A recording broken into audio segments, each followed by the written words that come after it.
the safe bet? And there's still a lot of ambiguity out there. I think people do need an understanding and a framework, but they don't want such a framework that it's so overregulated, so overcontrolled that you actually just end up in, a digitized version of what we have today with all of the problems, all of the bureaucracy, all of the waste, and all of the inefficiency.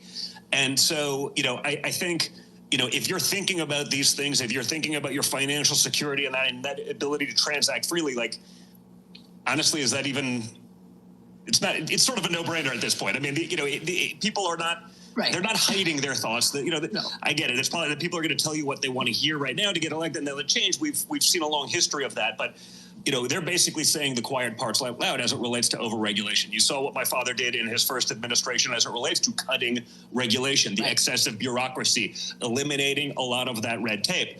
It's not to say I think everyone actually wants some structure, just not so much structure that it negates everything we're trying to accomplish. I mean, any structure will help. And you need it. Like, we're doing this at a high level with some of the highest priced lawyers in the world, and it's still like, there's still ambiguity, and you're still dealing with, we're not really sure. One lawyer tells you one thing, one lawyer tells you another thing. And it's not their fault. They just don't know better because they're not being given a legal framework, right? So speaking of framework and, speaking of DeFi, we were just speaking to your father, Zach, who's obviously a real estate, tycoon and someone who, has moved, enormous markets here in Florida, in New York, et cetera, and is now extremely interested in the world of DeFi, et cetera. And he gave you all the credits, actually. Hey, Darla. Room, but he gave you all the This is kudos. very You interesting. and your brother saying that you really got him involved in the space, right? That's kind. Right. So Zach, tell me, what do you think, about moving real world assets like real estate on chain?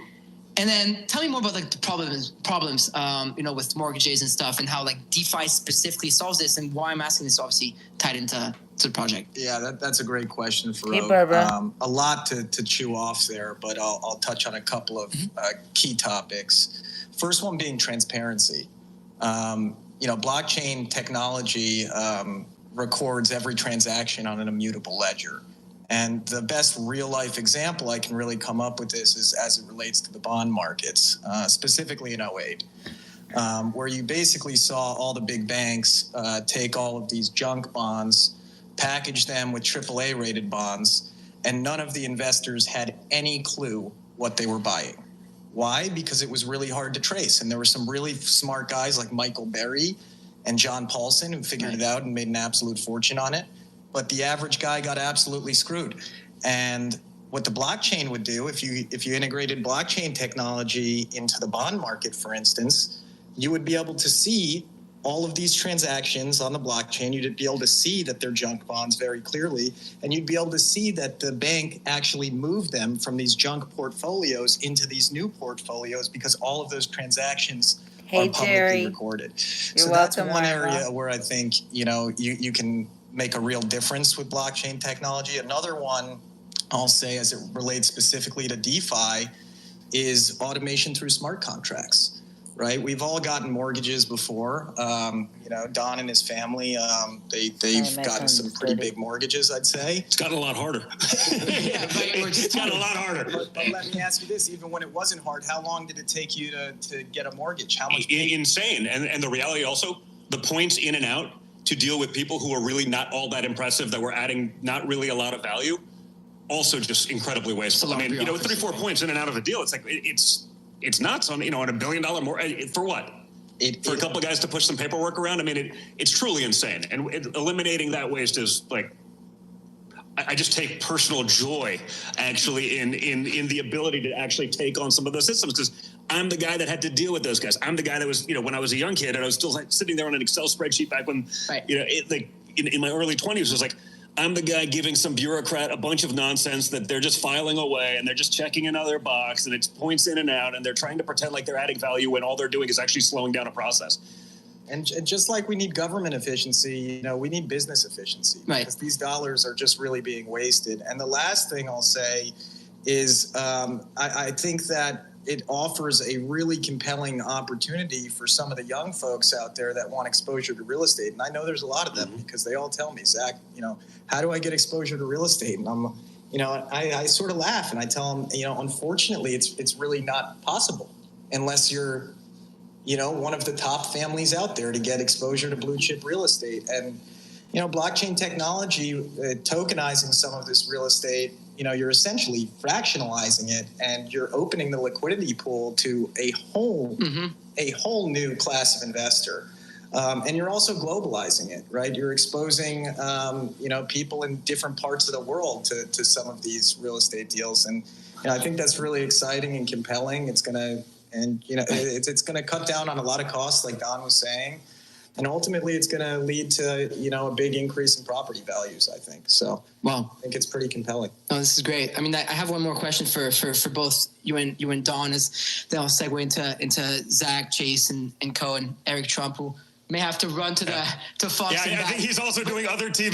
This is why we got Baron on. We're multitasking. Don't worry, we got your little brother on. So we got Baron on. So Baron, hang tight. Yeah, he's still here. So in the meantime, when Eric's gone, we'll just go to Baron. But just quickly, your father already touched on that before he left. But before you guys go, kind of want to ask you, what's it been like, working with Zach and Chase? I'll get to you in a second, Chase. But before that, what's it been like, working with the guys? Yeah, I'll start with that one. Chase and Zach, they're two of the most stand-up individuals I know. They're men of ethics, of morals, and integrity. And I would challenge, I'll echo what my dad said, I'd challenge any banker or economist out there to have a macroeconomics debate with Chase Hero. And I'll let you in on anybody in the room. It's like stepping onto a debate stage with President Trump. You're just not going to win. So... By the way, I'll echo that entirely. I mean, like I said, I've been dealing with bankers now for, I graduated Wharton in 2000, so a long enough time. Okay, quarter century, let's call it. And I wasn't born. Exactly.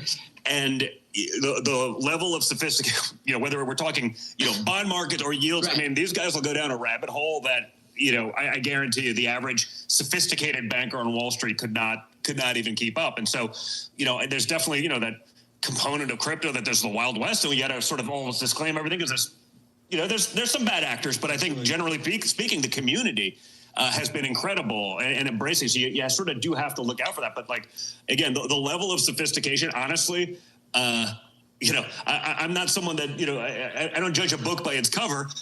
When I'm looking at those shoes, I'm like, that looks like my daughter's golf shoes, Chase. But, it's fine. It's fine. But these guys start talking about, financial markets in a way that honestly, you could put them in a boardroom at Goldman Sachs and they're going to smoke the people in the room. It's actually really impressive. It shocked even me. And again, at this point, I've been stereotyped and called every name in the book. So I don't really judge anything by what anyone else says. I make my own opinions. And these guys have been awesome at that. So it's really impressive. And it actually gave me, such a level and confidence of what I think we're doing here, is really a game changer. I mean, this is the start, I think, of a financial revolution. I love that. I definitely love the term financial revolution here, because it's definitely what's happening. When you're in crypto, you really feel it. There's still 100,000 people tuned into his Twitter Spaces. I'm sure millions of people will see this. And I really hope that every American listen to this, or people outside, just give crypto a dabble or a shot, because it makes you feel really different. It's what really got me. NFTs, and then the freedom, the feeling of being able to own my And we're going to money. try to do a lot of that also, because again, even for me, I've been following it for a long time. I have a lot of friends in the space, but I'm still a neophyte. You know what I mean? And I'm okay to admit that. And there are hurdles, there are complexities, there are things aren't made as easy as perhaps they could be, and there's sort of a lot of then fear mongering into this. So I think a whole part of this is I hope that we can help sort of simplify so much of this for a lot of people who love the idea of it, but just they look at the complexities and they look at just honestly, even setting up some of these accounts and them it's like it can be overwhelming. But I think there's a lot of people that frankly, like me, have lost a lot of faith in the traditional institutions, and they sort of realize it's all a lot of those things, just one big Ponzi scheme. Right. And guess what? If you don't know what's going on, you're not the guy at the top of it. You know what I mean? And so, we saw that in 2008. We saw that, and it was interesting because it was a time where, that was the beginning of my business career in real estate. And I sort of remember going to my father at that time and being like, listen, we got to go all in on this. We got to go. I was just a young, aggressive, 20-something. I thought I knew everything because I experienced, 5 or 6 years of a real estate boom before the world hit a wall, in 07, 08. And so, it was actually the first time I was sort of like, wait, wow, he's learned from his own errors, whether it was in the early 90s or other, and he just looked at me like, don't be so glib. You don't know shit right now. Like, and I go, what do you mean? We've crushed it here. He's like, yeah, but you've never lived through a down cycle. And it was a really interesting message from the guy that is sort of just known as being sort of like all in long every time at all, like, it doesn't matter. And it was like, oh wow, like, it was really sort of introspective. It was a conversation I never assumed I would have had until that point. And man, was he right. We structured our entire business different. We focused on doing, more like a license model for real estate so that, we could participate in the upside, but not take some of that downside risk. And then when the world did go to hell and it did hit a wall going, a billion miles an hour, all of a sudden it was like, wait, we didn't lose anything. We've all these cash reserves. And then we just started picking up things for 10 cents on the dollar, and really grew an empire. And so, it's fascinating to see that. I see so much of that going on here. And I think we just want to make that easy and available, for so many other people that I think would really love to participate in, because I think they have probably that same dejected notion, of what's going on out there with everything else.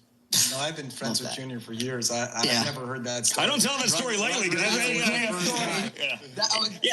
first time he literally goes, "Don't be glib." I'm like, Donald Trump just said I'm being glib. I'm like, who are you and what have you done with my father? What's going on here? I know a thing or two about being Max Long all the time and not believing in downtrends. It's kind of that guy screaming super cycle in 2021 until it hit me in the face.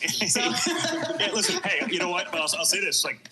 I've learned a lot more getting punched in the face than I have from the easy times. Like by a factor, like I learned more in that 08 cycle than I did in the prior 8 years of my real estate career by a factor of about $1 billion. I love that. And it changes things. And I think and I think that, by the way, that holds true. Not just for business or investing, but I think it holds true for life. You learn a lot more about yourself going through the adversity. We've dealt with plenty as of late, so it's important. Hey, Donna. I love that, Chase. I mean, we just got quite an intro. Don't let us down now, man. He's going to start bumbling and mumbling. I'm going to be like, everything I said was a lie. I take it all back. I disavow. So you got Steve Wyckoff's, kudos. I disavow. Yeah. Zach and Don Jr. and even Senior, so we'll cut straight to the chase. No pun intended, actually. Just realized that. Exactly. Just cue it out on video after. So there's been a lot of rumors floating around, World Liberty Financials, yourselves, etc., and about the project, most importantly. Is any of it true? Oh, that's a good one, right off the gate. No, the funny thing is a lot of people like to say a lot of things. And I'll always start with this. When I first got into this space, I felt like it was a warm place where we were together and worried about what outsiders' opinions were. And, when I stepped back into the space, I wanted to kind of come in here to solve this bifurcation and how things have become this way. And it's just been an interesting voyage. You know what I'm saying? It's been an interesting voyage from start to finish with these guys. And it's hard to follow up these guys. They get me so excited about this space. I feel reinvigorated by it. It reminds me of 2015 when I walked in the first conference and I had a hoodie on. I was scared the World of Warcraft warriors were going to find me, So, but I like that. It was warm and it was wholesome and we all worked together. So, it's hard to say what's being out there because I try not to listen to it or pay attention to it too much. Right. You know what I'm saying? So, because I can't control people's outlooks and, the way I look and the way I act and the way I've been through in life, it's all targets people want to paint in their own way. And that's fine by me. This was never about me. This was about bringing really intelligent people together that were curious and that wanted to, save the little man. You know what I'm saying? We all got into crypto and DeFi especially because we were, sick of being de-enfranchised from the banks, right? You have some money, you can borrow some collateralized debt against it, right? You have some assets, they're good. In this space, it's almost the same way because of the use case of getting into it, So half the world can't utilize big finance. The other half of the world can't utilize DeFi. And the reason being is it's too complicated. I mean, we were introducing you and your brother to it and you guys what, I got to go to MIT to get I felt like I was in kindergarten again. I was like, I felt like a slow individual. It was, for a little while. I think we're catching up quickly, but there's still a long runway. And I feel like, because there's so many brilliant people in this space and the evolution of what they built is just astounding that somewhere along the way we've gotten so smart we forgot about the people who maybe, with too much gas or, that's not really built for them, or the on-ramps are too difficult. And, you know, like for me, I always like the big challenges, the big adventures, because that's where the depth comes, you know? And so, you know, when I talk with the boys and I said, you know, I got a really interesting challenge I think we can face that's perfectly aligned with you guys, you know, like who else can reach a world in a way you guys can, especially the average person, the teachers, the firemen, the police officers, who all deserve a piece of what big finance is, but I've been excluded from it for so long for, you know, no fault of their own, just nature of the game, right? And it's a courageous battle, one that I'm sure we ridiculed the entire time on, and that's okay. You know, when you're called up to be a soldier, you know, you put your armor on and get your big boy pants on, and you know, you keep your head to the ground, and that's why we don't come up and respond to too much. You know, we're working. You know, like. They'd rather have us build something good than sit there and fight this verbal warfare that there is no right or wrong answer that I can give you. Whatever I'm going to say, you're going to make your assumptions from it. And we're just going to sit here and build. And, you know, it's been cool to watch these amazing people come together and put themselves in the, you know, the guillotine, as they say, and all work together. And, you know, it's been a good time. And I love everything that they say about me. You know, a lot of people say a lot of things, but I don't think I'm the smartest guy in the world. I think I'm good at seeing complex plot problems and make them simple, to make them understand by everyday people. You know, and I think that's my gift, is the ability to say, hey, I'm not a really complex person. Let me understand this. If I can walk through it, so can the average person. And that's what we're going to try to do here. So, you know, and just for the audience to know, then we'll have Zach and Eric when he comes back, and we'll get more into the details of the project as well. We'll talk numbers. We'll talk all the juicy stuff that the crypto community really wants to hear. So hang tight right there, because I know this is what half the people come to hear. You know, President Trump, and the other half are probably we're giving them a long build up to the. Some of the real nerds are like, come on, this is a real show, you know. I was under the impression that they came to listen to me, but I'm sorry. Of course, here's Zach Woodcock. I'm sorry, y'all. This is that's like Trump level ego right there, Jack. Congratulations. I'm glad it's rubbing off on the. I love it. But take that as a compliment. It is. Hey, listen, hey. No one fighter. It's a long build-up, but it's a build-up that's worth it. It's a good programming, so I hope everybody's entertained here. But Chase, another question for you then is, you know, what's the overarching vision for this project? A lot of us want to know, like, what's actually going on, right? What's the vision? What are you trying to do? It's a big goal. But, you know, like, first off, this country's been so good to me, and crypto's been so good to me. And so, you know, as a taker and someone who's been able to get so much from this amazing world, it was time to try to do something to give back, you know? And I think that the idea around liquidity is what I most focus on. I think that somewhere along the way, we've confused the world with Bitcoin. Is it Ethereum? Is it altcoin? Which are all great assets. I love them all, right? But I think that's a simpler game. People understand dollars. They understand accounts. They understand the simplicity of it. And so for me, I really, really started to study stablecoins, and I really loved the idea behind it, because to me, it seemed like the simplest on-ramp to get someone who knew nothing about speculation into this space. And it's just like a gym membership.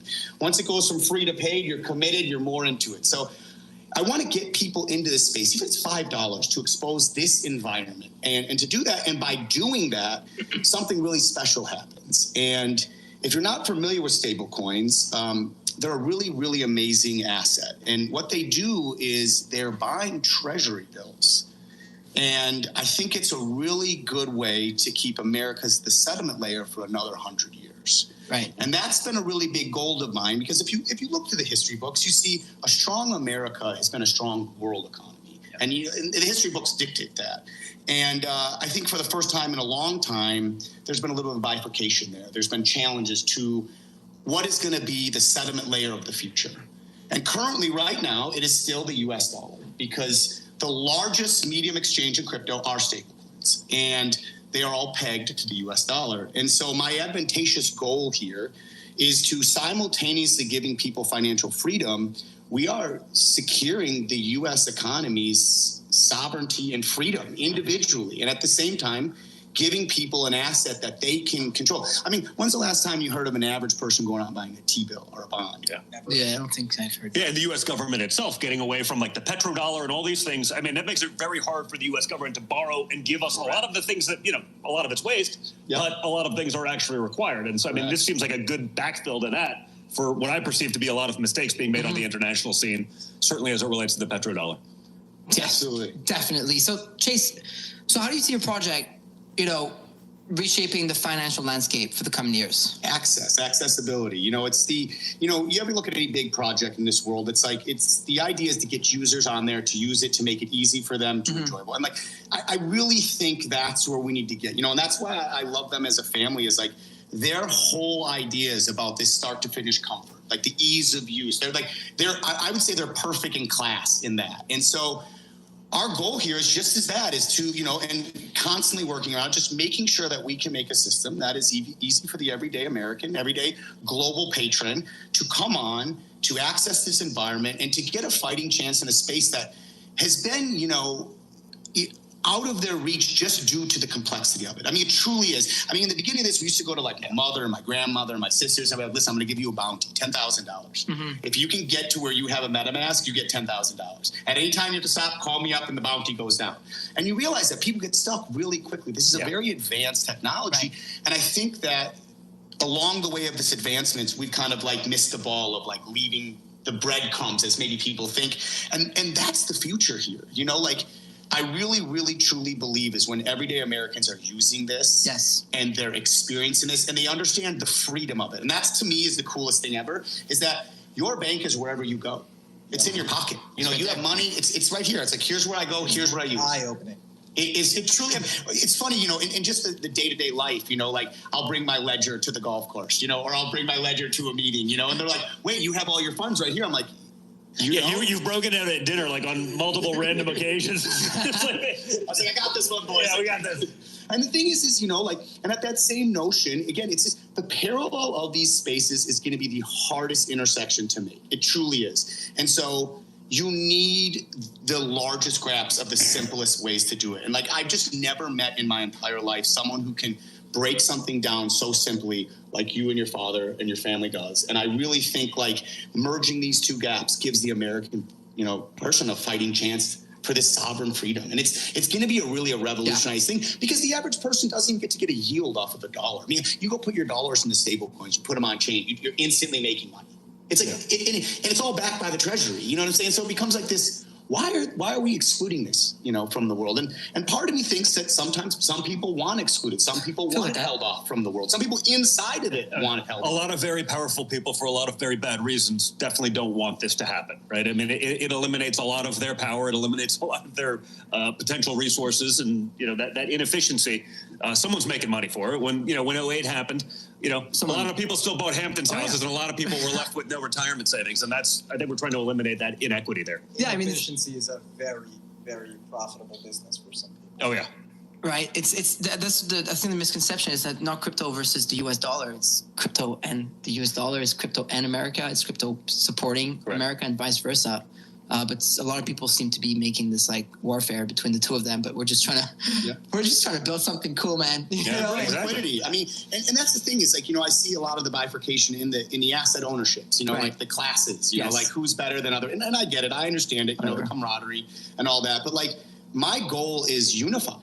It is to bring liquidity into this space, period, and dot, period. And so far, the best Rails I've ever seen to do is going in the Rails via stablecoin, right? And it's until there's other easier on-ramp, that's the avenues that we explore, And so, like I said, my goal is a very simple one, and I don't want to make enemies. No, I know I will. And everybody's like, oh, you're this way or that way. It's seriously just to bring in liquidity into this space that's much needed. I love that. Well, thank you very much. Chase, hang tight. I know Zach's here. I know Eric is probably getting interviewed by Fox right now, but we do have Baron on the Twitter Spaces, and I've got questions for him. Or he's not here anymore. We took too long, so we're gonna try to get him back. We're gonna try and get him back if he's still teenagers. around. Yeah, I mean, I'm like the old boomer now. I'm like a grumpy old man with a white beard. It's like a.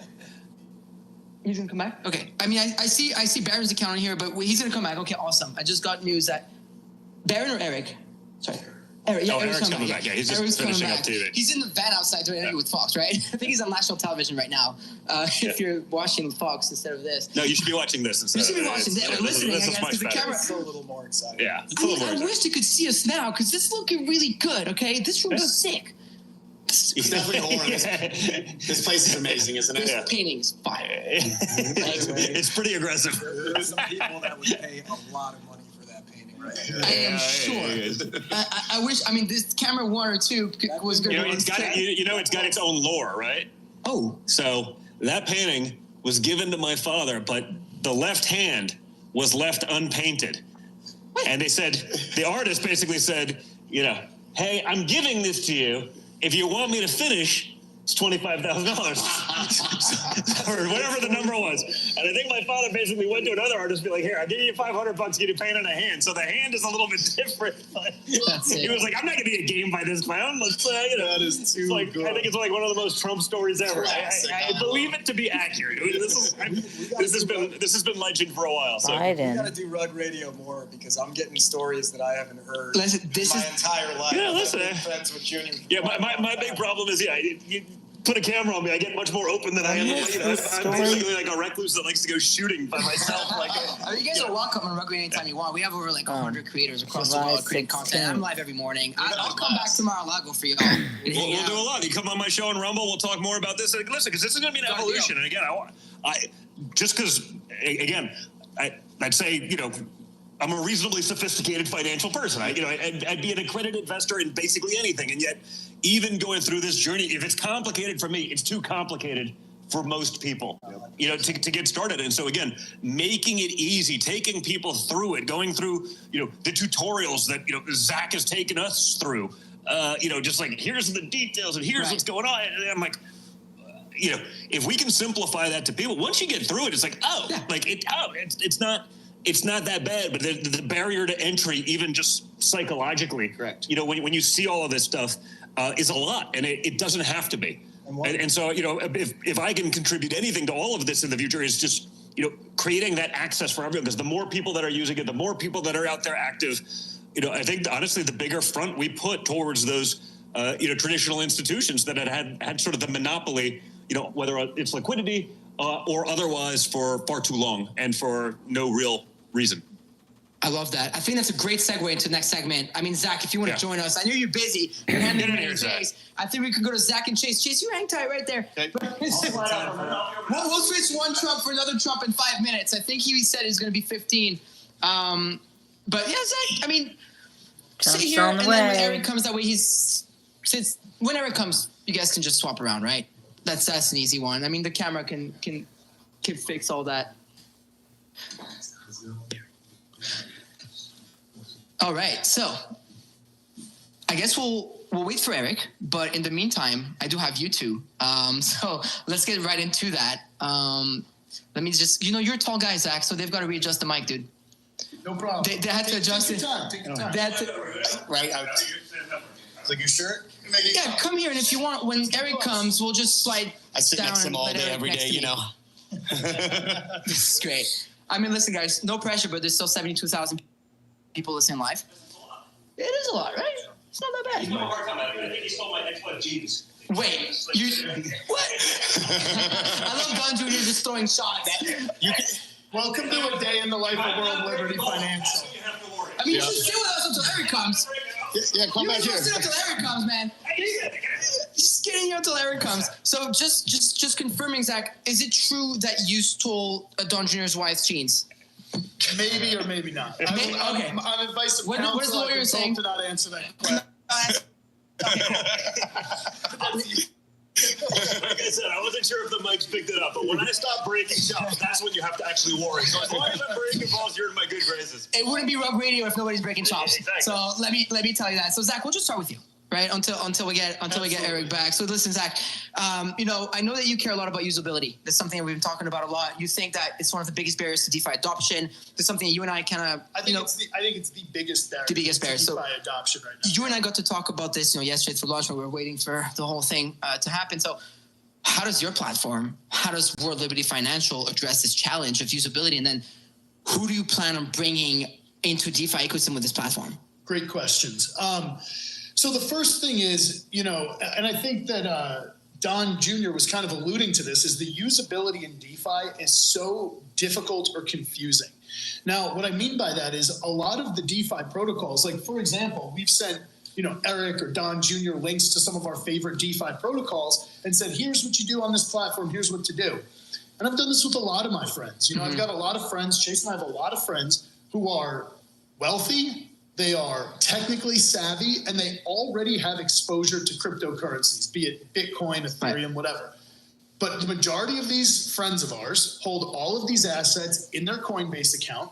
They never deploy these funds into DeFi, and most of them aren't even aware that there's something that you can do beyond just speculate on assets, right? And for us, the thing that we like the most, you already heard Chase talking about stable coins and the ability to generate yield off of something that's pegged to the US dollar and kind of remove that speculation. For me, I think that's one of the things where, like Chase said, where the most opportunity to bring new people into this space are.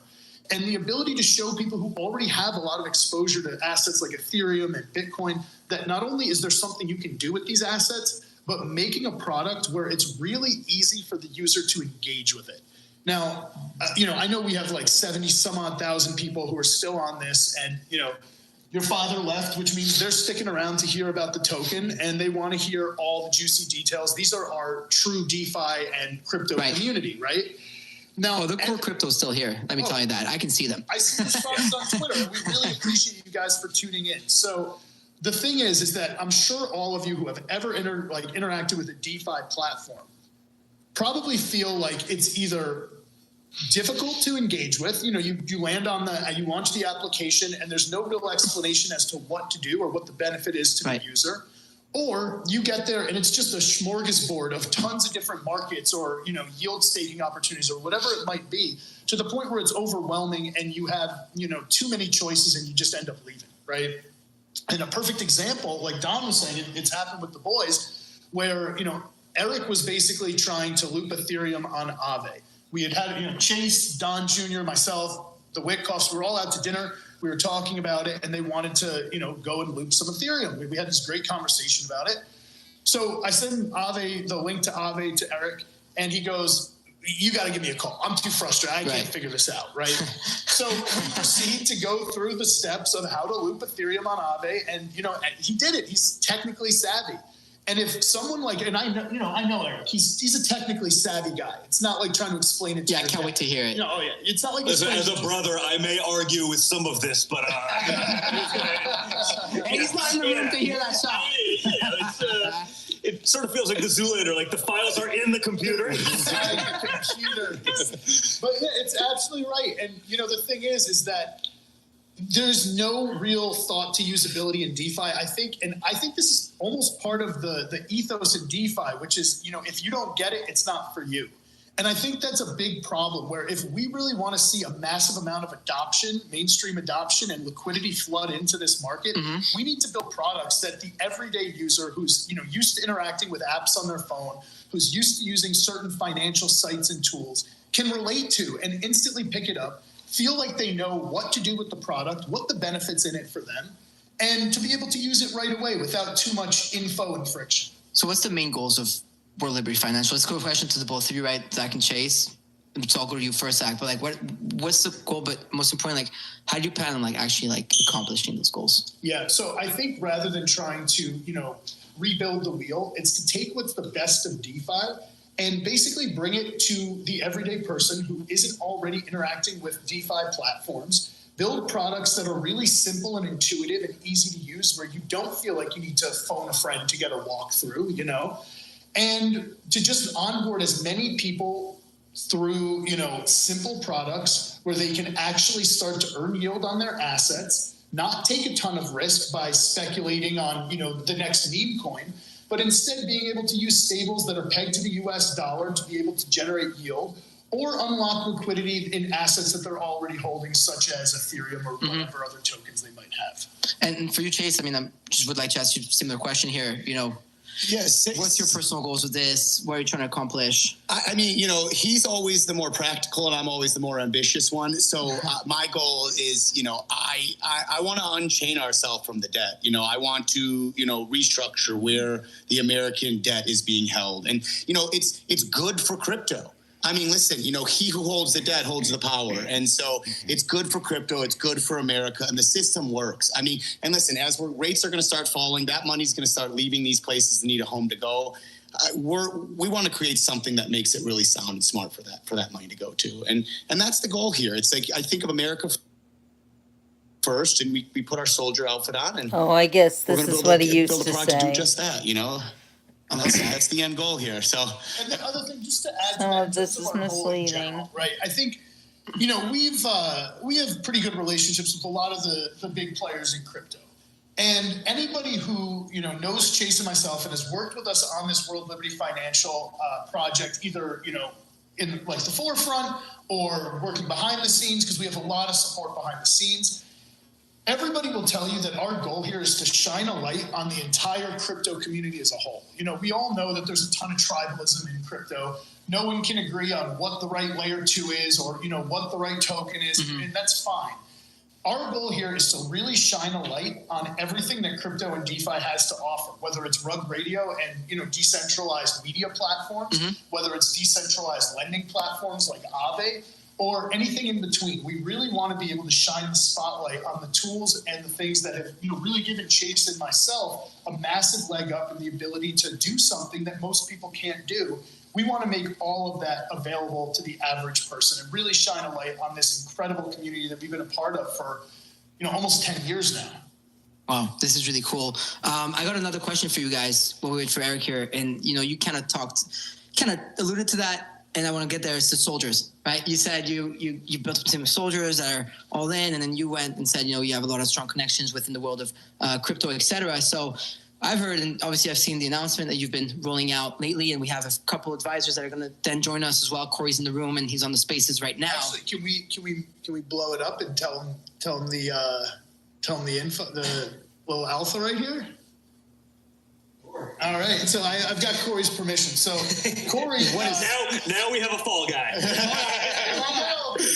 What is Corey, that? get under who the best is. It's probably you, right? Technically, this is the first time that we've actually shared this publicly. So, you know, for all of you who have been following World Liberty Financial and been watching our advisor posts, we named Corey Kaplan as one of our advisors, technical advisors. He's a phenomenal builder in the space. Anybody who knows him knows this. And he got involved in the project, and he reached out to us one day, and he said, "Hey, you know, I'm having such a great time here." And I was like, "Oh God, what's coming?" You know, like, and he goes, "Is it okay if I join the team? Like, I want to actually come on and join the team." And obviously, everybody who was working with him said this is a no-brainer, like, without a doubt.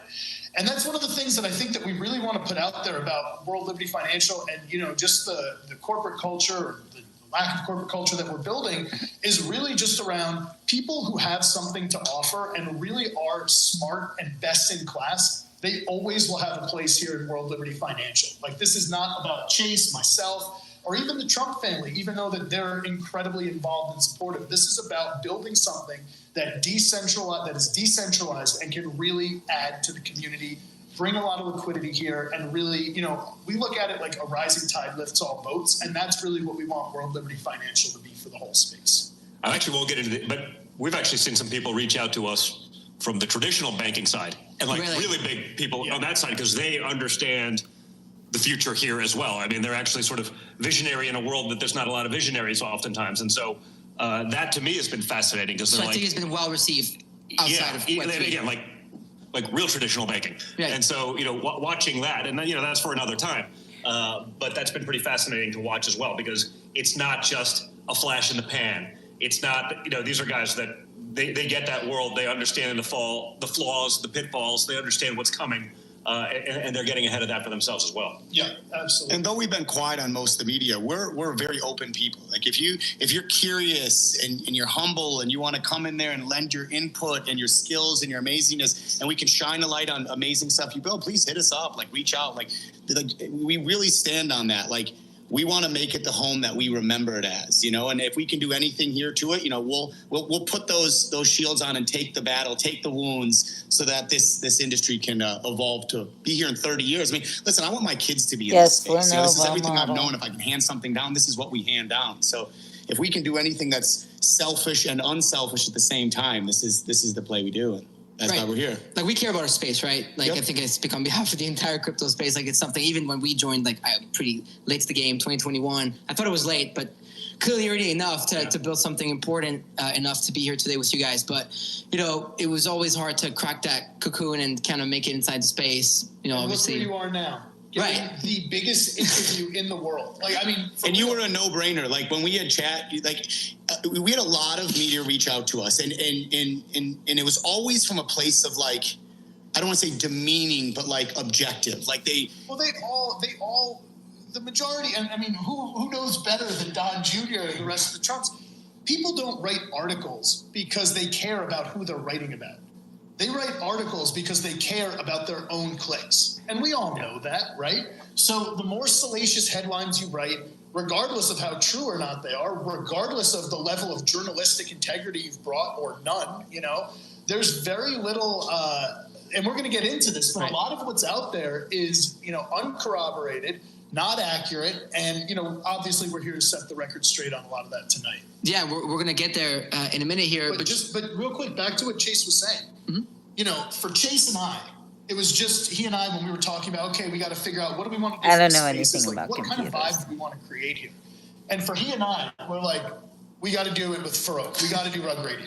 That's pretty cool. But for real. I was in Japan. I got the call. I was like, because why? For real? Because this is for the culture. Like World Liberty Financial is not a bunch of suits coming into crypto to try to take over. Mm-hmm. It's a bunch of suits coming into crypto, embracing people like, you know, Chase and I who are sitting here and, you know, I'm in ripped jeans that I stole from Don Jr.'s wife and my t-shirt and, you know. I got his daughter's shoes on, so. And he's got his daughter's shoes on. I'm like, listen, you know, like, I'm not much of a suit guy myself. I was like, this is next level. I got it. I'm not there yet, but I'm the boomer of the crowd. Yeah. It's But the thing is that, you know, a lot of people were like, who's this Farouk guy? And I even see it on Twitter, you know, of people course. like, you know, huge reporters that would have killed somebody to, well, that's a little hot, but, you know, who would have done anything too soon. Too soon. to get this interview are like, why is this guy doing it? And well, I've got that a few times already. Of course, but everybody of the 70 some odd thousand people that are still listening right now, every single one of them understands why we went with you. Every single one of them knows why you have this interview and some, you know, guy from CNN or Bloomberg or whatever is not sitting here with us. So it's really exciting. Chase and I started in this space back in like 2015, 2016. We had one of the first large forums for crypto where people were talking about crypto. A lot of major crypto influencers who you guys all know got their start in our group. That was their first kind of like forum to really be able to build a name and a brand for themselves. And we're here doing this at a much larger scale, integrating DeFi, crypto, NFTs, live from Mar-a-Lago with the Trumps, the most recognized brand in the entire world. Regardless of how you feel about them, regardless of your political leanings, they are the biggest, most powerful brand in the world right now. And the one thing that I really like about DeFi is that it is completely democratized, right? At the end of the day, the best chain with the best performance and the lowest transaction fees and the most throughput and the most usability will win, right? The platform that gives the most transparency and the best rates and the most competitive rates on assets will win. It does not matter your political leaning. Everybody is going to embrace World Liberty Financial when they see what we build. They are not going to care. All they're going to do is say, thank you guys for doing what you did for crypto. I don't expect you to hear it today. I expect a lot of chatter and, you know, of course, it is what it is. But 1, 2, 3, 5 years from now, everybody's going to look back and say, oh my God, they said they were going to do it and they did it. That's all I can hope for because it's something that I think we all want and hope to do well in the space. We have Eric back in the room. I'll sub out. Do you want to stay right there? Swap with. I'll go kick slide down and then maybe get Eric right next to me, or do you want to like that? That way we'll get. All right, everybody, hang tight because we got Eric Trunk back in the room. Straight out of you were on Hannity. Is that what you were on? I was on Hannity. A very multi-dimensional life I live. Yeah, you were in the room here helping us out. Then back out to Hannity in the van, and then back here with us. I mean, come on, who's got it better than me? Yes, I'm kidding. I'm just kidding. But you know, Eric, I got a couple of questions for you here. We've had an incredible chat with. Spoiler alert, by the way, we talked a little bit about your looping Ethereum, so the secret's out. I like that. Yeah, Earthquake, Ginger, are you okay? I jump in on this one because honestly, Please tell it yourself. Tell it yourself. Looping story.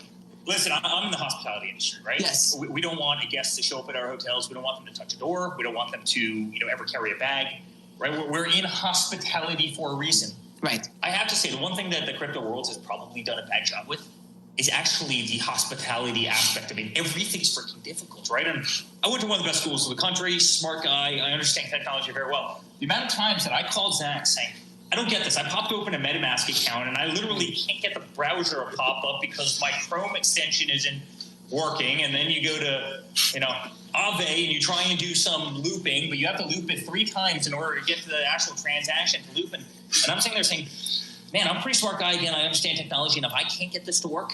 There's no way that half of society is. And I, honestly, if there's one contribution I want to make to the world of crypto, it's actually making it user friendly. And this can be like one of the big theses. I mean, I pound this in the guys all the time.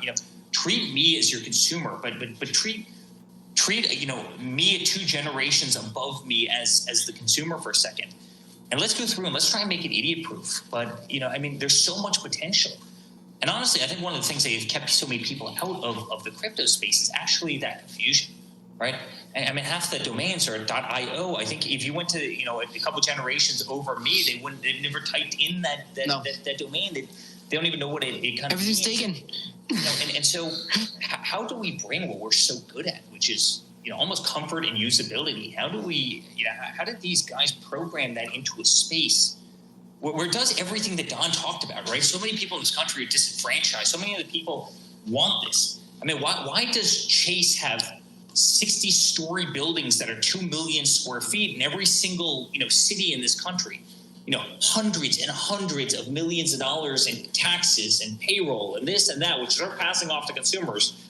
When this can be done on blockchain, it can be done quicker. It can be done less painlessly. Your money can get wired into an account in a couple hours, right, direct to your account. There's all the BS, all the nonsense is taken out of it. I mean, that is modern day finance. That's modern day finance. But why can't we do that in a way that's efficient, clean, simple, user friendly?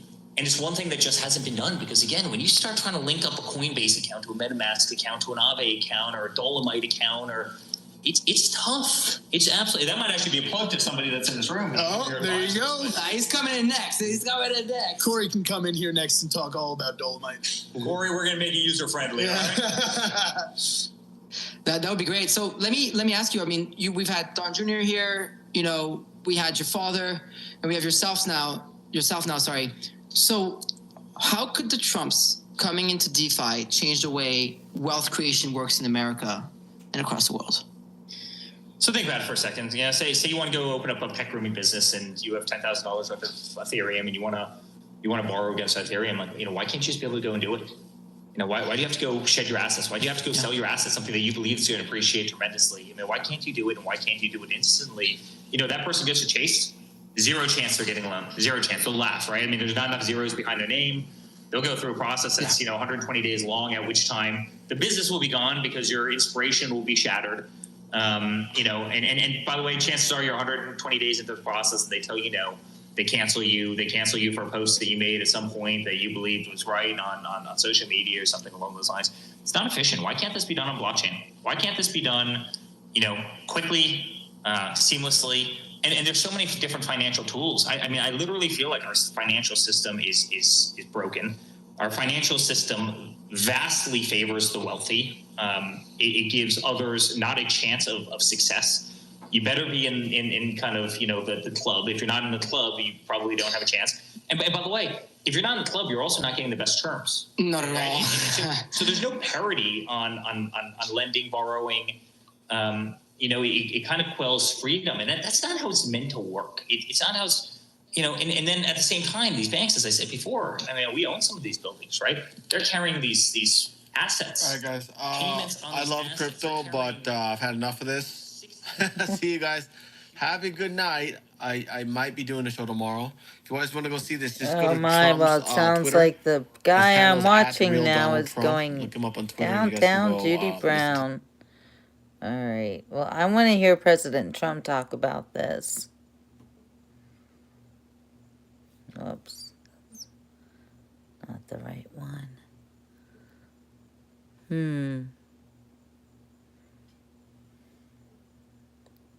I mean, in a way, it's kind of boring, but it's also really interesting, too.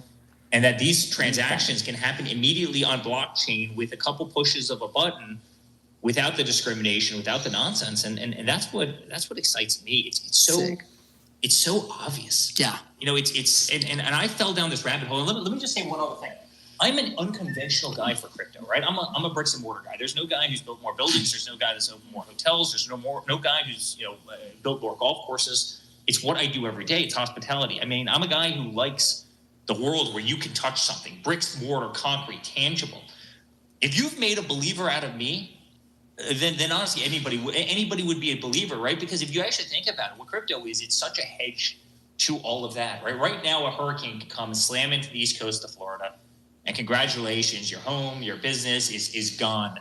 You can see what's happened in California, where you have the largest exodus of people because of bad policy, high taxation, right? Yeah. I mean, so many factors gone. You have geopolitical factors, gone. You've got crooked AGs and DAs in states who target you relentlessly, gone. You have a bank that cancels your account, like Don was talking about with PNC Bank taking out it, right? So all of a sudden now your business collapse is gone because somebody targeted you. I mean, think about all the intangibles in the world that can happen. Mm-hmm.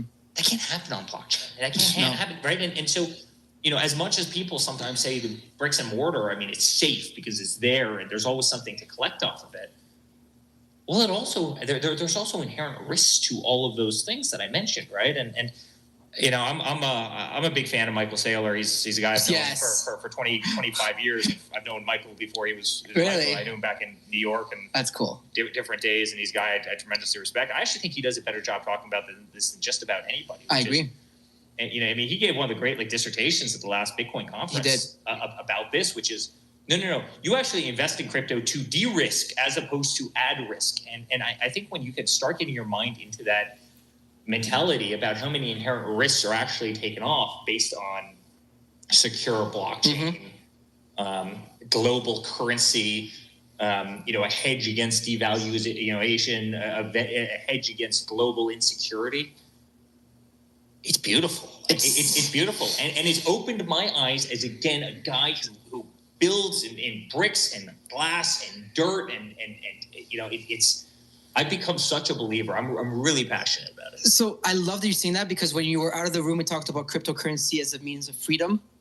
And you're someone that said you were like the typical brick and mortar guy. It's see, feel, touch. When I got into NFTs, like, oh, I can't see the art. We're like, well, you spend more time on your phone looking at art digitally. So what's the matter? You're not staring at your wall all day long. So what was the one thing, and I'm sorry, I'm going off, I just need to ask you, what's the one thing that turned you into this believer?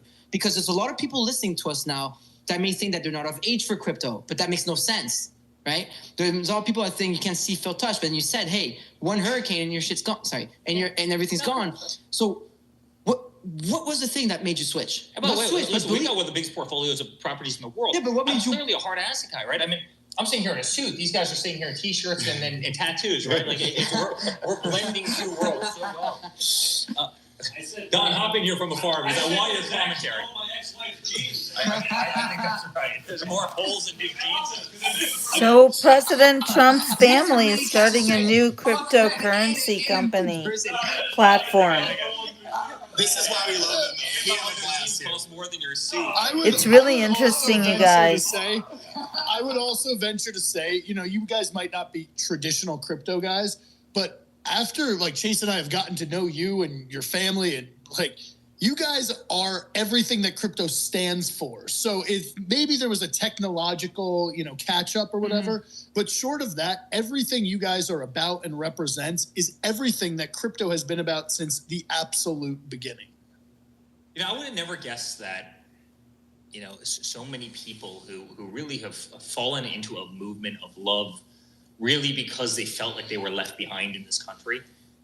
And really not just this country, it's actually global. It's all over the world, would actually be the very people who actually aligned most. I don't know anything about crypto. It's an identical person, even though they're so different in so many ways. The Trump family's into it. I want to know more. It's kind of a beautiful thing to watch. But if anybody believes that traditional banks are going to look like they do today in 25 years, they've just missed the mark, right? I mean, if you look at Bitcoin, just Bitcoin, this is before you get into all the other, the Ethereums and everyone else, it's just Bitcoin.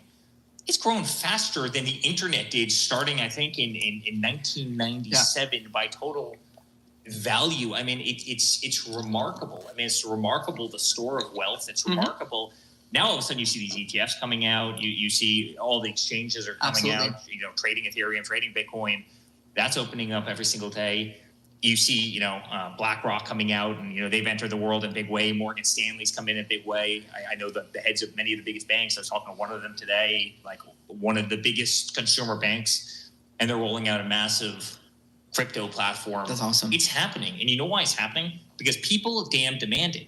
They're saying to them, they're going to every private wealth advisor. I don't care how much money. I want to buy Ethereum. I want to buy Bitcoin. I believe in these assets. I believe in this digital currency that I can have. And one other thing, aside from people demanding it, think about the problem with our monetary system right now, right? Say you want to go buy a painting from somebody overseas or a watch from somebody overseas. How do you do it? Yeah, I mean, so say you have to. It's pretty tough. Okay, but I'm not just talking about going over to Germany. You want to buy a watch from a guy in Germany, or you want to buy a painting from somebody in Spain. I mean, how do you do it? Okay, first you need to convert the money. They need to find a bank over there. They need to get routing numbers, but the routing numbers are under kind of a different system than over here. And then somebody takes a vig of 20%, and somebody else takes a vig of another 10%, and you don't actually know if it's going to the right spot. And things aren't translated in the right language, and so you don't actually know what the hell you're sending. You don't know if you're gonna get your product, and then versus somebody popping open their ledger and transferring over the $1,500 for whatever they wanted to buy. Isn't there a beauty behind the simplicity of point to point? And by the way, why should that middleman get that big? Did that middleman create that product? Absolutely nothing. Did that middleman want that product? Why is that middleman even there? Yeah, I think they'll give it till 10 as well. Why shouldn't they become redundant? I thought President Trump was coming on. The many beautiful things about currencies, and in fact, I want to be the first hotel company, golf company that literally can be paid for, meaning where you can pay for your room, you can pay for your dues, you can pay for your initiation fees, you can pay for your dining, vis-a-vis cryptocurrencies. I think it's the coolest thing in the world, and I'm actually, spoiler alert, you're gonna make one of my friends very happy right now, Eric. There's no question that this is the future, guys. And when I met these guys, I was incredibly impressed. They've got a great vision. We believe in their plan and what they're about. And we also have great rapport, which has been a lot of fun. You can hear kind of the banter with Don. Yeah, I saw it all. I heard it all. I say the shit talk with the shit talk, right? Yeah, it is. A little bit that's important. And we're having a lot of fun by believing in their vision, and I think they're going to do great things. I love that. It's funny because before coming to Mar-a-Lago, I last year I hit the Trump National Doral. And my friend, whose name is also Eric, was like, when you go talk to Donald Trump, can you please ask him to start taking crypto as payments for his golf course? I was like, listen, I'm not supposed to slide in questions from friends. Eric I'm Trump not and someone I'm else. I'm staying my focus, and I'm not sharing my doc with anyone. But you just said it, so I can't. So there you go. You're welcome, Eric. Scoop, right? There you have the scoop, and I cannot wait to pay. It was fun because we're nimble and fast. You can probably tell by the way we talk, but because we're nimble and fast, we'll implement that immediately, and everybody else will follow it, and it's an awesome thing. And I think the faster the world can integrate, and the faster America can embrace this. You've got sovereign and wealth funds that are literally putting their entire fortunes into crypto. If America doesn't do it, we're going to be left behind. We can't be left behind in anything we do. Certainly not digital finance, right? And also, if you look at cryptocurrency, it trades off the U.S. dollar. What's more accretive to the U.S. dollar than cryptocurrency, right? And by the way, you've got people who don't want to see America be the worldwide currency. This is right? Eric Trump. You have massive competition from around the world, and and competition makes everybody better. But it's actually a beautiful thing what it does for the monetary system, and I hope that continues because we better embrace it. Otherwise, we are going to get left behind. And Absolutely. You know what? We make a mistake when we say that this is just Asia. It's not just Asia. It's the Middle East in the biggest possible ways. Absolutely. It's South America in the biggest possible ways. Absolutely. And now, one other thing, I bridge this unique gap where I understand traditional finance. It's what I've done kind of my entire life. And then I see kind of the younger generation. I see members who just killed it of ours at our clubs. I see friends who are younger who just, they just believe. And then you see Barron, who is so smart, so great, so everything. And he's literally, sitting there, telling me, he's like, Aaron, you wouldn't believe it. I've got kids that are trading Go, Barron. the back corner of their college class. And it is such a language of love for that generation. I love that. I know he's coming up, and he's awesome. He's doing great. I wish he was here with us right now. Like, it's he's obviously in school, but he's like so passionate about it. He loves it. But like, he's like, hey, bud, like, my like all my buddies are like literally trading in the corner, and they're buying points, and it's we better damn well embrace it as a country, because it's coming. It's coming fast, and the people who are ignoring it, and the people who don't want to embrace it, and the people who don't want to figure it out, the people who don't want to take make the effort, they're going to be left behind.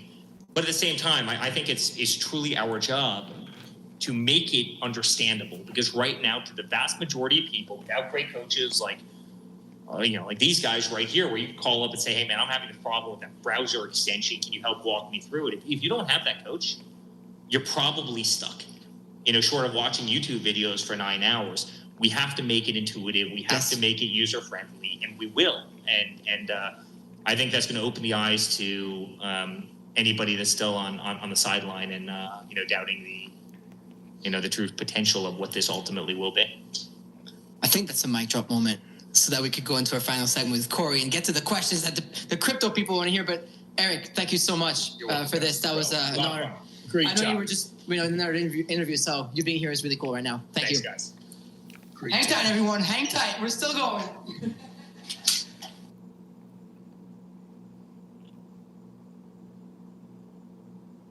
Here he is. Get Corey in here. Get Corey in here. Following the All right. exciting announcement. We were supposed to, I promise you all, because I know the run of show. I built it. We were meant to go for 45 to 75 minutes. So 45 minutes, an hour and 15. And here we are closing in. It's 2 hours. It's 9:59 p.m. I just realized that. Yeah, it's almost time. And shout out to the crew here that's absolutely crushing everybody transitioning in and out of this Twitter Spaces. You absolutely love to see it. It's also awesome to see that Donald Trump lent us his account to stay on stage the entire time, and I really appreciate everybody for still being here and listening to us. Mr. Corey, you're now in the hot seat that President Trump, Don Jr., and Eric Trump. Yeah, that's the executive seat you're in right now. How did that feel, Zach? You were just in there too. It felt good. I'm not gonna lie. I feel like I've lost a little luster over here, but maybe it's because I'm sitting next to Corey, who is far more intelligent than I am. Listen, I think this chair's tired of me. So, let's get into it, Corey. You've built Dolomite. You're a very successful crypto entrepreneur yourself. You've been, kind of talked up. Yeah, see you, Darla. I think I'm going to head out too. Pretty much. It's awesome that you're involved. So, considering the high visibility of, It's interesting, though. Right? I don't know, surrounding this project. I thought it was going to be President Trump. And the architecture aspects of it, because it has to be robust. I tried. It has to be reliable. All right, you guys. So it's important for us, Ciao for now. to understand, how are you going to make we'll sure figure it out someday. Well, security